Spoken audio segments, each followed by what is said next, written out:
Hallelujah, praise Lord. प्रभु यीशु मसीह का बहुत धन्यवाद। उस सच में we serve a living God, a powerful God. Amen. ये कुछ गवाहियों की सीरीज है जो मैं आपके सामने देना चाहता हूँ, क्योंकि मीटिंग्स हो जाती है और हमें पता नहीं लगता कि पीछे क्या क्या हो गया। तो अभी आप सबको पता है कैसे जून में हमारे पास्टर भाई की मीटिंग थी अंबिकापुर में, और जब मीटिंग होनी थी तो 31 मई को पहली मीटिंग थी और भाइयों ने वहाँ पे एक हॉल बुक किया था, एक रोमन कैथोलिक चर्च का। और 30 मई शाम को, बल्कि 29 मई शाम को उन लोगों ने जो बुकिंग थी वो कैंसिल कर दी हमारी। और अब भाई लोग को समझ नहीं आया कि भाई क्या होगा अब, क्योंकि 31 मई को पहली मीटिंग है। सुबह पास्टर भाई आएंगे, जगह जगह से मतलब बहुत सारे लोगों को बुलाया गया था और हमारे पास कोई हॉल नहीं, कोई सामियाना नहीं, कोई टेंट हाउस नहीं, कोई साउंड सिस्टम नहीं, कुछ भी नहीं। और 30 तारीख को ही पास्टर अरविंद तिग्गा हैं, उनका ऑर्डिनेशन था और उनका ऑर्डिनेशन चल रहा है वहाँ पे। भाई खाका, पास्टर खाका बैठे हुए और यहाँ से बार बार उनको फ़ोन गया कि भैया अब क्या किया जाए। और खाका भाई भी बता रहे कि भैया मैं बैठे बैठे वहाँ मीटिंग चल रही, मैं दुआ कर रहा हूँ। और 31 को मीटिंग है, 30 तारीख रात 11 बज गया और कुछ भी इंतजाम नहीं है कि अब अगली सुबह मीटिंग कहाँ होगी। और भाई लोग बता रहे कि भैया एक बार को आया कि पास्टर भाई वहीं पे हैं, यहीं पे मना कर दिया जाए कि भैया मीटिंग्स हो नहीं पाएगी, हम कैंसिल कर देते हैं। लेकिन भाई लोग दुआ करते रहे, ढूंढते रहे, कुछ समझ नहीं आ रहा था क्या किया जाए। तब एक भाई सुरेश है वहाँ पे, जहाँ पे हमारी मीटिंग भी, वहीं पे वो काम करते हैं। तो उन्होंने जहाँ पे काम करते वहाँ पे बातचीत करी कि भैया अपने मैनेजर से कि सर ऐसे ऐसे हमारे को मीटिंग चाहिए, कुछ हो सकता है। तो उस जगह का किराया बहुत ज़्यादा था, मतलब सीजन में उस जगह का एक दिन का किराया 3 लाख चला जाता था और आउट ऑफ सीजन भी उसका 1.5 से 2 लाख रुपए किराया था। तो उन्होंने कहा ठीक है, तुम स्टाफ हो तो तुम्हारे लिए 50,000 रुपये कम कर देंगे, तुम 1.5 लाख रुपए दे देना एक रात का। पर इन भाइयों के पास ऐसा कुछ था ही नहीं कि भाई इतना पैसा लगा पाते।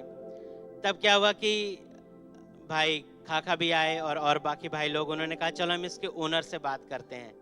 तो ये लोग उसके घर गए और भाई लोग अभी, क्योंकि इस बार मैं भी अंबिकापुर गया तो उन लोगों ने ये सारी बातें बताई, इसलिए मैं आपके सामने शेयर कर रहा हूँ। तो भाई लोग बता रहे हैं हम उसके घर गए, वो अरबपति आदमी है, मतलब सारे जितने मिनिस्टर्स जितने लोग होते हैं सारे उसी, बहुत बड़ा होटल है, उसी में सारी चीज़ें होती है। तो बता रहे भैया हम लोग हवाई चप्पल पहने गए उसके घर पे, तो उसने हमें सोफे पे बिठाया, वो हमारे सामने हाथ जोड़ के खड़ा हो गया और कह रहा है कि बताइए क्या करें आपके लिए। तो उन लोगों ने कहा कि हमें कुछ नहीं, हमें सर मीटिंग करनी है 3 दिन के लिए और हमारे पास हॉल नहीं है, कुछ भी नहीं है। उसने कहा कि ठीक है। उन्होंने पूछा अपने मैनेजर से कि भाई हमारे 3 दिन की कुछ है क्या। तो उन्होंने कहा कि सर 3 दिन के लिए हमारे पास कोई बुकिंग नहीं आई है। और वहीं पे वो जो भाई सुरेश काम कर रहे थे वो दुआ कर रहे थे कि प्रभु अगर ये 3 दिन में कोई भी बुकिंग आएगी तो मुझे छुट्टी नहीं मिलेगी, मैं मीटिंग्स अटेंड करना चाहता हूँ। और उनकी दुआ को खुदा ने सुना और कोई वहाँ पे बुकिंग नहीं आई थी। तो उसने पूछा ठीक है चलिए, आपको तो पता ही है किराया कितना है। तो इन लोगों ने कहा सर हम इतना तो दे नहीं सकते। तो इन्होंने कहा, उनसे पूछा आप कितना दे सकते हैं। इन्होंने कहा हमारे पास कुल 1 लाख रुपए हैं। तो उसने मतलब मुस्कुराया, बोला कि 1 लाख में तो हमारा जनरेटर का, बिजली का, साउंड सिस्टम का ही वो खर्च निकल जाए, मतलब लग जाएगा। फिर भी उसने कहा कोई बात नहीं, आप जितना दे सकते हैं, 1 लाख भी नहीं दे सकते, उससे भी कम दे सकते हैं, तो आप जितना दे सकते हैं उतना बताइए। इन्होंने कहा सर हम 1 लाख दे सकते हैं। तो 3 दिन के लिए रात के 12 बजे उसने ग्रांट कर दिया और 3 दिन हमारी बहुत बढ़िया मीटिंग हुई वहाँ पे। 3 रात के लिए हॉल हमें मिला। और जब मैं सुन रहा था मैंने कहा प्रभु ये तो आप ही कर सकते हैं केवल, जब बिल्कुल असंभव है, जब वो जगह जो बिल्कुल सेंटर में है, जो इतना फेमस जगह है, लेकिन वहाँ पे आपने 1 लाख रुपए में हमारे को पूरा हॉल दिया, सारा साउंड सिस्टम दिया। वहाँ पे बिजली बहुत जाती है तो पूरे दिन जनरेटर चलता रहा जब तक मीटिंग होती रही, लेकिन मतलब सारा काम 1 लाख रुपए में हो गया। मैं सच में प्रभु का बहुत धन्यवाद देता हूँ कि खुदावंद ने ऐसा होने दिया। इसके बाद जब हमारी आखिरी मीटिंग पास्टर भैया की हुई तो सारे लोग 9 बजे मीटिंग खत्म हो गई थी, 10 बजे भैया लोग खा के होटल में चले गए। तो मैं थोड़ा सा घूम रहा था, ऐसे ही सबसे मिल रहा था और भाई बहनों से मिल रहा था, पूछ रहा था और कैसा लगा, क्या रहा। तो एक सिस्टर भिलाई की है, वो मेरे पास चलती हुई आई और कह रही है कि भैया, रात के करीब 11:30 बज रहे थे, कि भैया मैं महीनों से सोई नहीं हूँ, अगर एक बार भाई आशीष मेरे लिए दुआ कर दें तो मैं ठीक हो जाऊंगी। मैंने कहा सिस्टर आपको क्या समस्या है? उन्होंने कहा भैया मेरे सर में दर्द रहता है और मैं पूरी रात नहीं सो पाती। तो मैंने टाइम देखा, मैंने कहा यार 11:30 बज रहे हैं, पास्टर भाई हो सकता है सो गए हों। तो फिर भी मैंने कहा ठीक है सिस्टर, मैं ट्राई करता हूँ, लेकिन मुझे पता नहीं कि दुआ होगी कि नहीं, पर आप आइए मेरे साथ। तो मैं लेके उनको हॉल से, सामने ही होटल था, वहाँ पे लेके गया। तो घंटी बजाया तो राजीव भैया की आवाज़ आई, यस। तो मैंने कहा भैया, तो मैं समझ गया कि अच्छा भैया शायद जग रहे हैं। भैया है, भैया ने गेट खोला। मैंने कहा भैया एक बार पास्टर भैया से पूछिए, एक सिस्टर है दुआ करवाना चाहती है, बहुत डेस्परेट है। तो पास्टर भैया ने कहा हाँ बेटा ले आओ। तो मैं लेके गया उनको और उन सिस्टर के लिए भैया ने दुआ करी। और उसके बाद मुझे नहीं पता था क्या हुआ था, लेकिन इसके बाद जब मैं डॉनी भैया हम लोग भिलाई गए तो उस बहन ने बताया कि भैया सालों के बाद मैं उसके अगली रात पहली बार सोई और उस दिन से आज तक मेरे को कभी कोई सरदर्द नहीं हुआ। अब सच में एक जीवित खुदावंत की सेवा करते हैं। मैं प्रभु का बहुत धन्यवाद देता हूँ। तो हम लोग जब गए, मैं डॉनी भैया और भाई राजवीर और एक अपने भाई जॉन मसीह, तो हम लोग मीटिंग करके वहाँ से आए। और जब हम लोग आ गए तब फिर भाई जॉन मसीह ने फ़ोन किया कि भैया आपको पता नहीं हमारे साथ मीटिंग्स में क्या हुआ। मैंने कहा क्या हुआ ब्रदर? तो कह रहे वहाँ पे जब हम लोग मीटिंग्स करके आ गए तो एक सिस्टर टेस्टिमनी दे रही थी कि कैसे उनके जो हस्बैंड थे उन्होंने घर बनाने के लिए लोन लिया, एक फैक्ट्री डालने के लिए लोन लिया, और जब सारा लोन ले लिया, सब कुछ कर लिया, उसके बाद वो गुजर गए। और वो विश्वास में नहीं थे, पर ये सिस्टर विश्वास में थी। और सारे लोगों का जो कर्जदार थे, लेनदार थे, वो सारे उनको आके तंग करने लग गए। और खुदावंद ने भैया के को उभारा वो मीटिंग लेने के लिए, इलाइशा और वो वीडियो का। और भैया ने मीटिंग ली और बहुत हम लोग ब्लेस हुए और हम लोग आ गए। अब वो जो सिस्टर थी वो सुसाइड करने जा रही थी, तो लेकिन उन्होंने सोचा कि चलो जब दिल्ली से भाई आ रहे हैं तो कोई नहीं, मुझे सुसाइड तो करना ही है, लेकिन आज की मैं मीटिंग सुन लेती हूँ, फिर इसके बाद सुसाइड करूँगी। और जब वो मीटिंग में आई और कैसे वहाँ पे खुदावंद ने बोला कि कैसे खुदावंद ने उस विधवा का उपाय किया, कैसे उसके लिए तेल का उपाय किया, उसके सारे कर्जदारों का उपाय किया। और वो मीटिंग सुन के गई और हमें नहीं पता क्या होता, उनको भी नहीं पता था क्या होगा, लेकिन अगले सुबह वही सारे लेनदार आए और उन लोगों ने कहा कि सिस्टर आप चिंता मत कीजिए, हम लोग आप जब आपके पास हो, जैसे हो, जितना जितना आप दे सकते हैं वैसे वैसे दे दीजिए। और उसके बाद एक और आदमी आया जो उनकी फैक्ट्री खड़ी थी कि मैं आप इसे किराए पे लेना चाहता हूँ। उसने उसे किराए पे लिया, उसने उसका किराया भी दिया और उसके बाद उन्होंने धीरे धीरे करके वो कर चुकाना शुरू किया। तो मैं प्रभु का बहुत धन्यवाद देता हूँ कि कितनी बार हमें हो सकता है चीजें ना पता लगे, लेकिन हमारे खुदावंद सब कुछ कर सकते हैं। आपके सामने चाहे कैसी बात संभव हालत क्यों ना हो, लेकिन खुदावंद उसे उसी घड़ी ठीक कर सकते हैं, बस हमारे और आपको विश्वास रखना है।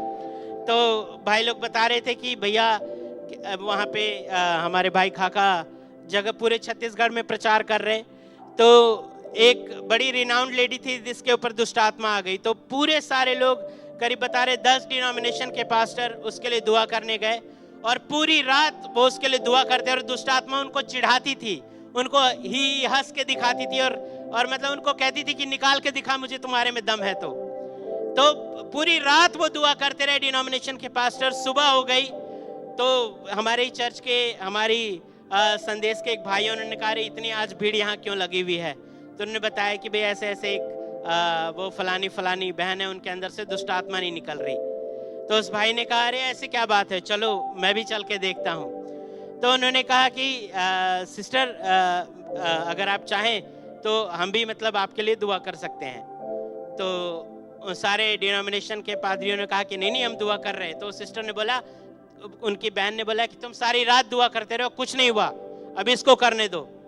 तो उस भाई ने कहा कोई नहीं, मैं पहले टेप बजाना चाहता हूँ। तो उन्होंने भाई खाखा का एक टेप प्ले किया और अभी भाई खाखा ने बस गाना शुरू किया था, पहली लाइन गाई और वो दुष्ट आत्मा कहने लग गई, मैं अब जा रही हूं, मैं जा रही हूं, इसको क्यों बुलाया?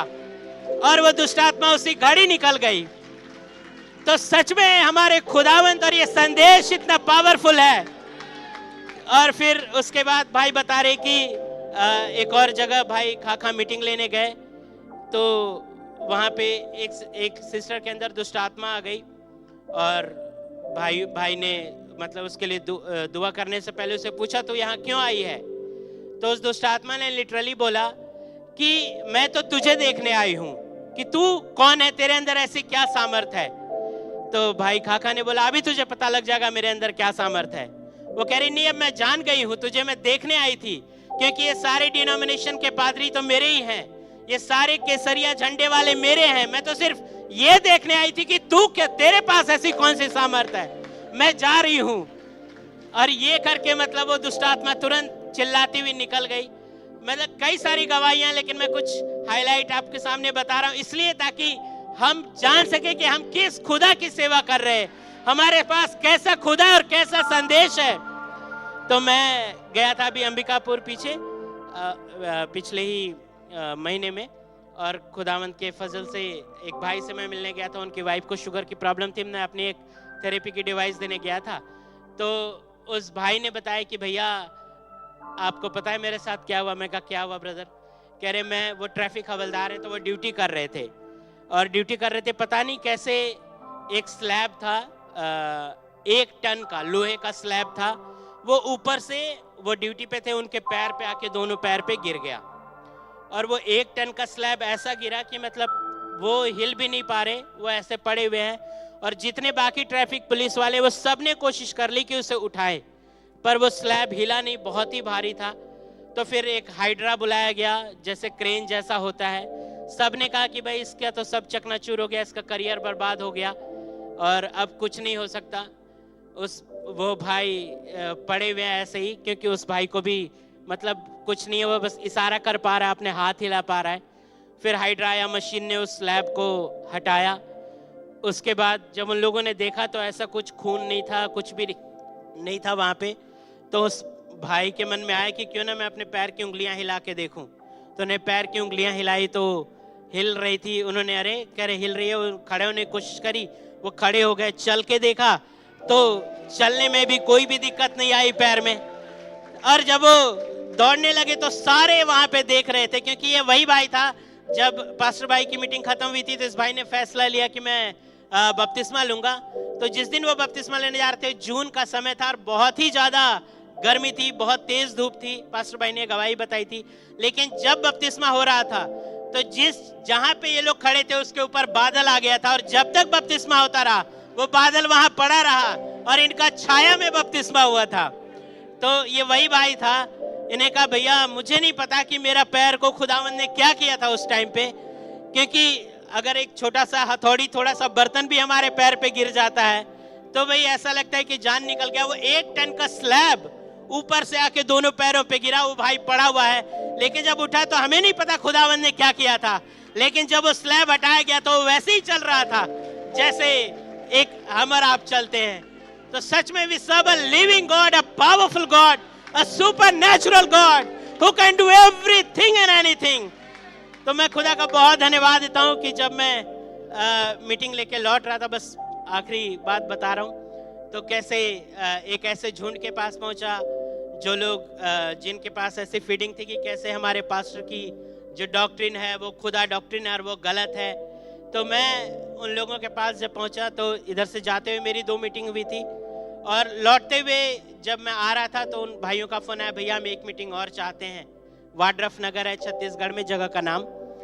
तो मैंने कहा ठीक है ब्रदर, मैं आपके यहाँ से निकल होता हुआ आगे जाऊंगा। तो जब वहाँ पहुँचा तो उन्होंने बताया कि भैया हमारे पास्टर का फ़ोन आया था कि तुम लोग कैसे मीटिंग करवा रहे हो बिना मुझसे पूछे, और खुद भी नहीं आ रहे चर्च और दूसरे लोगों को भड़का रहे हो, तो मैं भी आके देखना चाहता हूँ कौन है ये, क्या आया है। तो वो लोग बड़े गुस्से में आए और उनका पास्टर आया, उनका डीकन आया, कई सारे जवान लड़के उनके चर्च के आए थे। और जब वो हमसे मिले तो पास्टर तो वो जैसे फॉर्मेलिटी में हंस के मुस्कुरा के मिलते वैसे मिला, लेकिन डीकन बिल्कुल गुस्से में मिला है, जैसे ऐसे कर रहा है, प्रेज लॉर्ड। और बाकी जवान लड़के थे बिल्कुल सब, मतलब ऐसे लग रहा था कि भाई हो सकता है अभी मतलब फटाफट ही चालू हो जाएगा, लड़ाई हो जाएगी शायद। लेकिन मैंने कहा कोई बात नहीं, उनको पास्टर को बोला कि पास्टर साहब आप प्लीज़ आप आए हैं तो आप मीटिंग लीजिए। तो वो थोड़े सक पका गए, कह रहे नहीं नहीं ब्रदर आप लीजिए। मैं कह रहे नहीं, आप पास्टर हैं, आपके होते हुए मैं कैसे मीटिंग ले सकता हूँ। कह रहे नहीं नहीं हम तो आपको सुनने आए हैं। मैं कहा ठीक है। तो फिर जब मैं बात कर रहा था उनसे, तो वो जानबूझ के वो शब्द जो हम लोग नहीं बोलते हैं, जिसके बदले हम खुदा बोलते हो, बार बार उस शब्द को बोल बोल के मुझे सुनाए। तो मैं सुनता रहा। इसके बाद प्रभु के अनुग्रह से खुदावंद ने वहीं पे, मैं मनी मन दुआ कर रहा था प्रभु क्या रखूं, और खुदा ने वहीं पे व्यवस्था विवरण 31 दिया, और कैसे यहोशू की और मूसा की सेवकाई खुदावंद ने दिखाने का फजल दिया आज के संदर्भ में। और जब मीटिंग खत्म हुई तो मैंने उनको बोला पास्टर साहब को कि पास्टर साहब आप दुआ कीजिए। और जब वो दुआ कर रहा था तो करीब 10 बार उसने, मतलब जब वो गॉड बोलने का नंबर आया और उन्होंने 10 बार खुदा बोला, उसने एक बार भी वो परमेश्वर शब्द का इस्तेमाल नहीं किया। तो और वो जो डीकन जो बिल्कुल गुस्से में आया था, उसने आके बिल्कुल दोनों हाथ से मुझे भींच लिया और कह रहे कि भैया हम संदेश में तो हैं पिछले 30 साल से, लेकिन हमने कभी संदेश शायद सुना नहीं। तो मैं प्रभु का बहुत धन्यवाद देता हूं कि सच में हमारे संदेश में जो सामर्थ्य है, हमारे संदेश की जो ताकत है, अगर मैं और आप उसको पहचान ले तो हमारे आगे कुछ भी असंभव नहीं है, सब कुछ संभव है। तो मैं प्रभु का बहुत धन्यवाद देता हूं। और एक निजी टेस्टिमनी थोड़ा सा जाते रहते चलूं कि अभी कल फ्राइडे को मैं सुनील काली भाई के घर जा रहा था, उनके पापा को शुगर बढ़ा हुआ था, थोड़ी सी थेरेपी करने। तो क्या हुआ कि मैं फ़ोन ऐसे रखा हुआ था, एक भाई का फ़ोन आया, मैंने बात करके और फ़ोन ऐसे ही रख दिया और मैं चला गया, और रास्ते में मेरा मोबाइल गिर गया। और मैं सोच रहा था कि मतलब मेरे को पता भी नहीं कि गिर गया है। मैं सुनील काली भाई के घर आराम से बैठा रहा, चाय वाय पी, बातचीत करते रहे, हम लोग गवाहियाँ शेयर करते रहे। उसके बाद कुछ उनको भेजना था, तो मैंने कहा अच्छा रुको मैं भेजता हूँ। तो फ़ोन चेक किया तो फ़ोन कहीं भी नहीं। तब मैंने भैया से पूछा कि अच्छा रिंग मार के देखो शायद कहीं पड़ा होगा। तो रिंग वहाँ तो नहीं बजा, लेकिन किसी और जगह बचा, किसी एक लड़की ने उठाया और उसने कहा, हमने पूछा कि भाई ये फ़ोन मेरा है? तो उन्होंने कहा कि हाँ अंकल मुझे रास्ते में मिला है। तो हमने कहा बेटा दे दो। तो उसने अपने पापा को फ़ोन दिया। उसके पापा ने पूछा आप कहाँ हैं? तो हमने बताया हम फलानी जगह हम मेहरौली में हैं। उन्होंने कहा अच्छा मैं भी मेहरौली में हूँ। उन्होंने कहा आप किस अपार्टमेंट में? हमने बताया हम इस अपार्टमेंट में। उसने कहा ठीक मैं उसके सामने वाले अपार्टमेंट में हूँ, आप आ जाइए और अपना फ़ोन ले जाइए। तो मैं प्रभु का बहुत धन्यवाद देता हूँ कि प्रभु ने मुझे एक बहुत बड़े नुकसान से बचाया। और फ़ोन तो कहीं गिरा था, लेकिन खुदावंद ने एक जन को ऐसा ठहराया कि वो फ़ोन वहाँ से लेता हुआ वहीं आया जहाँ पे मैं था। तो मैं प्रभु का बहुत धन्यवाद देता हूँ कि कुछ भी हो हम हर हालत में खुशहाल हैं, खुदावंद में आनंदित है और खुदा को धन्यवाद दे रहे हैं, क्योंकि हमारा एक गॉड ऑफ पैराडॉक्स है, सुपर नेचुरल गॉड है जो सब कुछ करने में सामर्थ्य है। God bless you all, praise Lord. Amen amen amen. जोर से ताली बजा के अपने महाराजा धीराज का धन्यवाद करेंगे। बोलो यीशु महाराज की, बोलो यीशु महाराज की जय। हालेलुया।